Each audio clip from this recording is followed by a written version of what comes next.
Good morning and welcome to Nigeria Now on your digital first Pan-African News Network, TOS TV, the program which brings you major headlines across top national dailies across Nigeria as well as analysis. My name is Sangir Ibrahim, and as always I have in the studio with me to deliver this analysis the sub-editor here at TOS TV Network, Mr. Adebayo Fajimi. Good morning, Adebayo. Good morning and thank you for having me. Yes, it's a lovely Monday morning here in FCT and we go straight into it. On the Blueprint newspaper this morning, we see the banner headline which states, "Troops crush fleeing Zamfara Katsina bandits in Niger. 6 machine guns, AK-47 rifles recovered. Ekwa cleric killed in Kaduna. El Rufai sets up committee as schools resume. Gunmen kill 1 in Benue, Taraba. Border community scores abducted.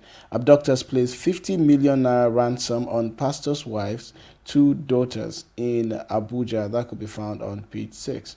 Mr. Adebayo, now we've seen this headline. There's no gainsaying that the insecurity issues, has transcended just from one state across, a particular region, and it's even snowballing now into the North Central proper, to the extent that we even see cases of abduction here in the federal capital. I mean, we see the abductors demanding for a 50 million naira ransom for a pastor's wife, as well as his 2 daughters. So the question now is, you can see the troops are working now. They are taking, the offensive to the bandits and they are following them to their den. However, is just taking combat action enough, to curb this threat once and for all? Yeah, well, the Nigerian troops have told us that those bandits over there, have met their match. But doing that only in Zamfara state will not solve the problem. I remember just last week, Sheikh Gumi said that these bandits, they have mapped out escape routes and they are, moving into other parts or, other parts of the more state. Networks. So I think what a Nigerian government should do now is to look into how they can, properly track these people, not just focusing on a particular state, because even governor of Katsina State, Masari, also said these people, the way they are operating, Yes. They operate between boundaries of, 2 states, and if one area is not working, so they already have, a place to go to. So, taking the offensive, to them in a state is not enough. They should look for a proper way to, track these people and ensure that even if they are moving or going or rather relocating to other states, they will still make their march and they will be properly contained. So I think that's the best, because the way it is going now, if we say we are focusing on Zamfara state, what of Abuja, what of other parts of the country? So I think that is going to be, that is going to give us a lasting solution. They are trying their best, but that best, as it were, is not enough. So there is need for us to do more better. Okay, so moving to the Daily Trust newspaper, we see something similar on the headline: "How police extort victims before tracking kidnappers, thieves. We rely on private firms for tracking. We pay through the nose to track suspects, victims. Why it's difficult to track kidnappers, carjackers via GPS technology, experts. Report erring officers involved to us." That's by the police. So now we've seen the issue of bandits, perpetrating acts of abduction, kidnapping, and the likes of that for ransom. And we've talked about how the Nigerian army or the Nigerian armed forces needs to do more to ensure that the offensive is not only taken to their doorsteps, but their spirit broken for them to know that, look, if you continue on this path, it is just sure and absolute death you're walking into. But now here we have people complaining, victims of this abduction as well as their families, saying it is not bad enough that our family members were kidnapped, but we go and report these cases to the police, either when we have unfortunate incidences of having our family members kidnapped or our property being carted away from us, like being robbed of vehicles and the likes of that, other expensive, materials and equipment. The police, however, instead of swinging into action to ensure swift recovery of these materials, of these items, and of the safe return of our family members, they go ahead to extort us and say, if you don't pay so amount of money, or if you don't do this, or if you don't fulfill so and so condition, we are not going to do anything. What do you have to say about this, first of all? Well, that is mostly the present. Nigeria, is we are all Nigerians and we know how every institution works. It is not surprising because it is what many of us have experienced over time. Uh, but it is not good enough, to be extorting people, in order to ensure that, they get justice. So, having said that, we cannot as well blame all these people because do they even have what it takes to track these kidnappers? I am not trying to justify, what I mean. I'm not trying to justify the allegation, but we need to look at this from, two perspectives. So, if people are complaining that okay, we need to do this, you need to do this for us, but do the police even as well have the equipment? Do they have what it takes to track these people?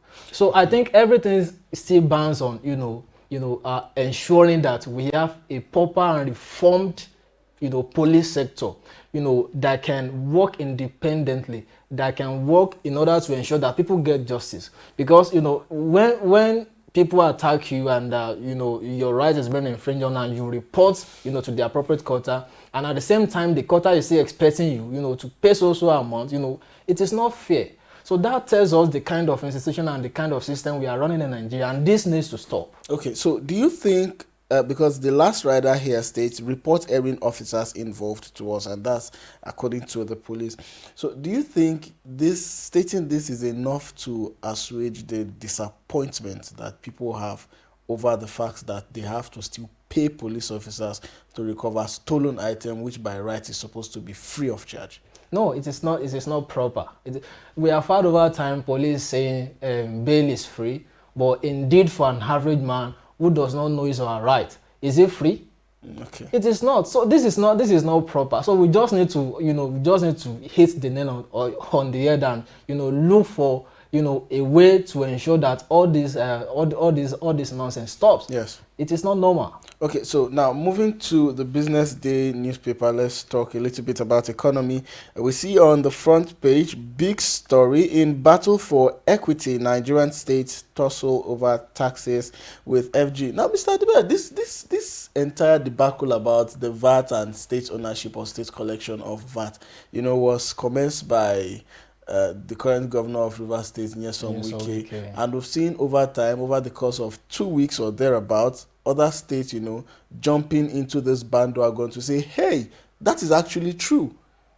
We're supposed to have total control and access to funds in terms of taxes or VAT generated in our state by our citizens and by us. So because of that, I don't think there's any reason why this money should be going to the federal government and then shared as national allocation to other states who may not, number one, have generated as much, and number two, might not even approve of some of the means used to generate these funds. So now we see it's becoming a major issue. But do you think there is need for it to go as far as being contested in court to ensure the legitimacy of either the federal government or the state government, to retain tax collection in their domain? Yes, that is necessary because it is what we have been experiencing even right from the time of amalgamation.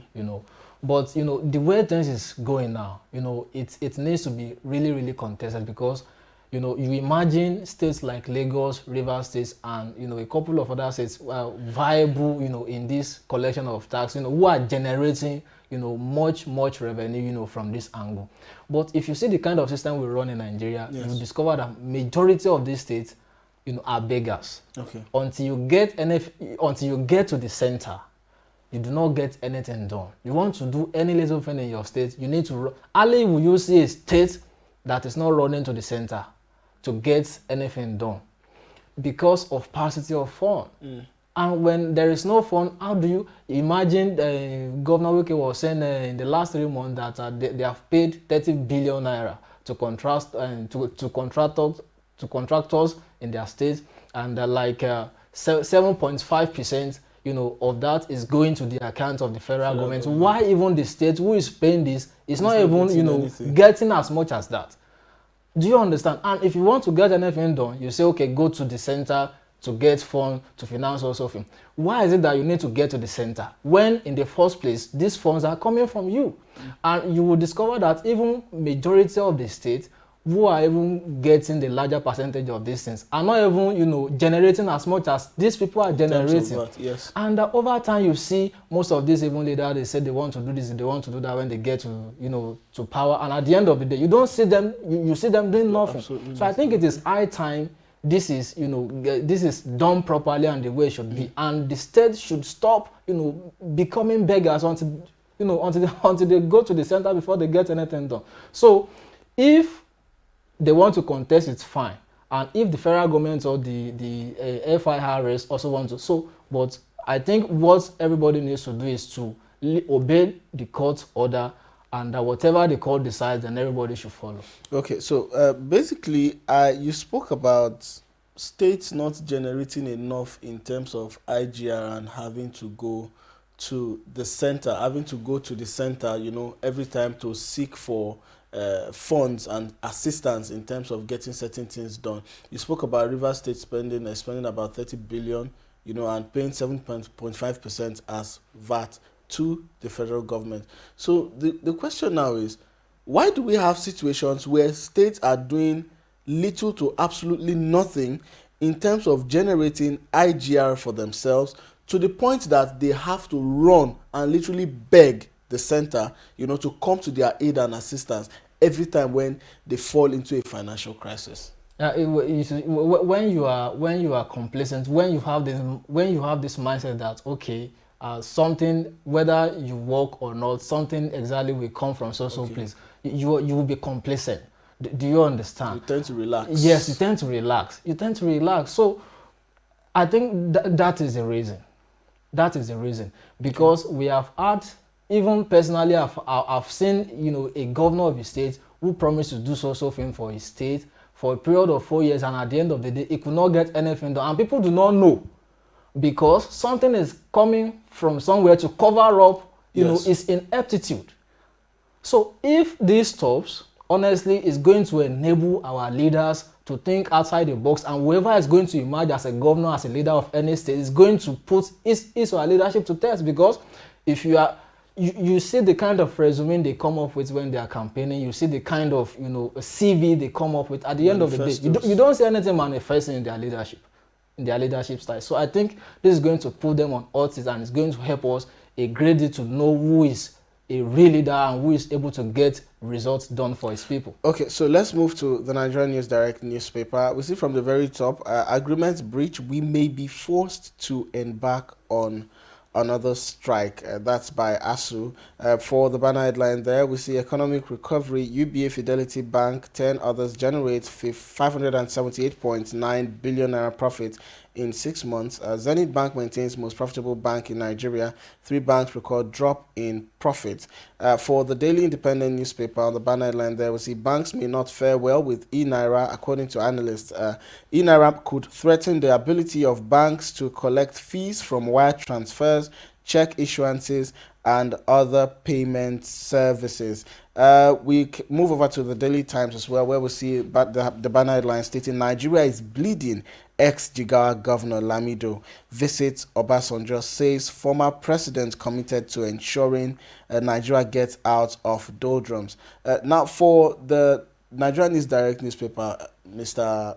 Adebayo, just in a minute, I just want to ask, agreement breach, we may be forced to embark on another strike, ASU. Now, we've seen this, go round and round and round in circles continuously, and we are still seeing another strike. I just want to hear your thoughts on that.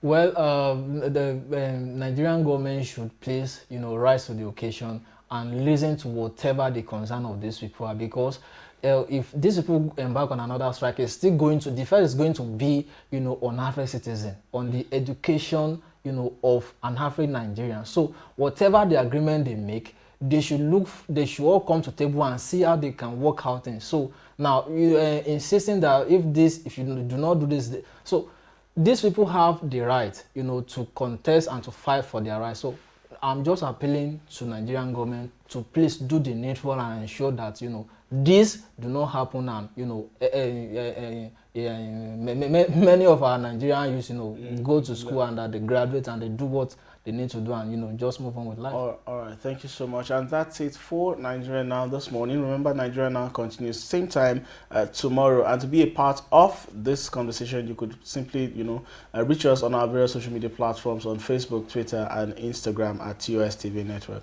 You could also watch a recap of Nigeria Now via our YouTube page at TOS TV Network, as well as read some of our content and also watch Nigeria Now via our website at www.tostvnetwork.com. My name is Sagir Ibrahim, and I'll see you tomorrow.